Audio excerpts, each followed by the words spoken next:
Being able to walk around with your chest high and be the loud one in the room, be able to talk to all the girls, that isn't true confidence, right? True confidence is you being very, very sure of yourself in every single given scenario. The guy who's being the loudest in the room, he's trying to show that he's confident, right? He's trying to put on this persona, but he's not truly the most confident one in the room. The most confident one in the room is usually the most quietest, but in a certain way, not someone who doesn't socialize in social dynamics, but somebody who's just so sure of themselves in a positive way, not in an arrogant way, right? But very, very sure of themselves, and they don't necessarily talk that much, right? So true confidence is you know who you are. The majority of people don't even know who they really are. They don't know their details, their ins and outs, and they haven't taken the time away from the system, right, which is going to school or going to college or going to work, or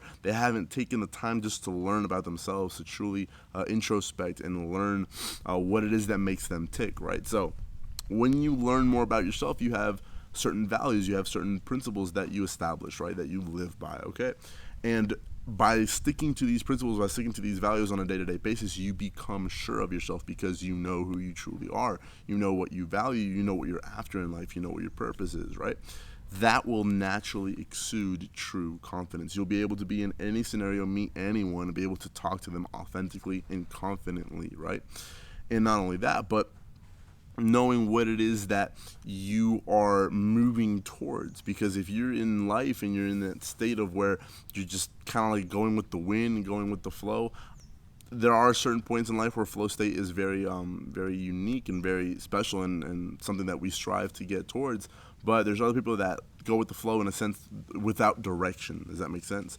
There's two different ways of looking at it. You can be in flow but in a certain direction, you're just flowing to that direction, or you're in flow in any direction. See what I mean?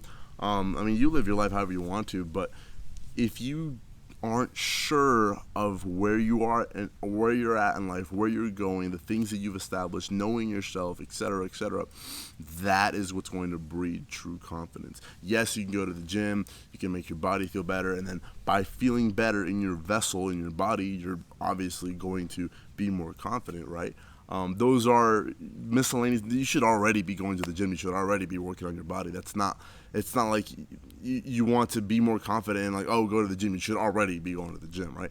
But once you do all the material things, right, like, talk to if you're a guy, right, and you're afraid to walk up to girls, you need to walk up to 100 different girls and get rejected 100 different times. And by then it doesn't care, it doesn't matter. You'll just naturally do it. You'll have that confidence there. That's like a physical world thing that you need to do, right?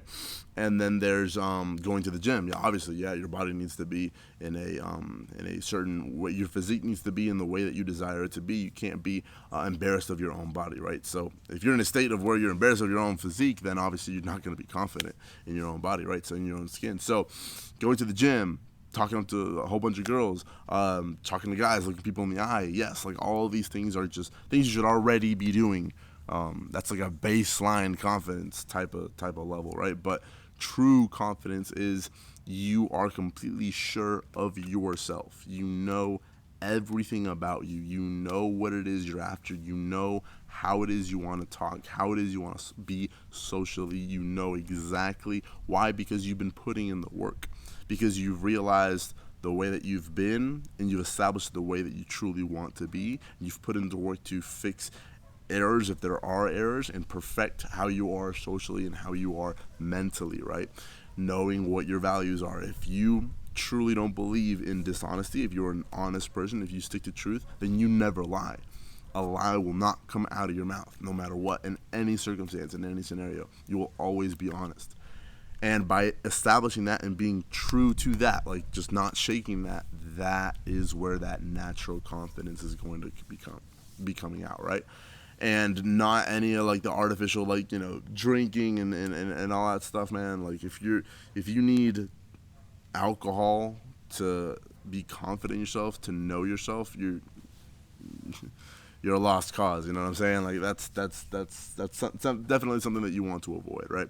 So like I said, true confidence, you want to be sure of yourself. You want to know yourself. You want to know every single detail. You want to be, imagine you can design yourself. Imagine you can design every little detail about yourself. Once you've designed yourself, once you've made yourself, once you've manifested the reality that you want, you're going to be confident. You're going to be very confident because you did that. You put that work in. You're able to see the result, right? Whether you're working on your health or your business or whatever it may be, you're going to be confident. See how by locking in your mentality, by locking in your inner reality, by locking in yourself, by focusing on yourself, by making sure that all of these details are straightened out, the rest is going to take care of itself. You're going to be going to the gym. You're going to be talking to girls. You're going to be starting a business. You're going to be investing. You're going to be making more money. All the material things take care of themselves as time goes on. But you need to master yourself first for all of those material things to work out nice and smoothly, easily, perfectly, for them to have nice direction. And at the same time, by mastering yourself, that natural, true, deep, and rooted confidence is going to come out of you. You can meet people. I knew people since I was a kid that they're just naturally confident people. You want to be on that vibe. You don't want to be the one artificially doing it. You don't want to be the one. And how can you tell that somebody's artificially doing it? Is that sometimes they're really confident and then other times they're not. And you may not pick up on it consciously. You're not sitting there and examining your friends. Oh, but the other day he was pretty confident. Now why is it? You're not consciously sitting there thinking those things. It's all subconscious. It's all you know that I had a buddy of mine. He's a naturally confident dude. He's social. But when it comes to women, then he's very self-conscious about himself. Then all of a sudden, if a girl rejects him, then he's thinking bad about himself. So then I realize those things. I'm like, well, I thought he was a really confident dude, and it turns out he's not that confident when it comes to being rejected, right? But when you are sure of yourself, when you know that you're going through that phase where you need to be rejected 100 times, then it is what it is. You're not going to be self-conscious or thinking bad about yourself because you're just going through that phase. You're going to be doing it confidently. And once you go through all the material things and all the external things, once you master yourself, you will be in that state of true confidence. All right, guys, make sure to drop a like, comment down below, all that good stuff. Subscribe to the channel. If you want one-on-one mentorship with me, you can sign up to the Patreon link in the description below. Thanks so much for watching, and I will see you next time.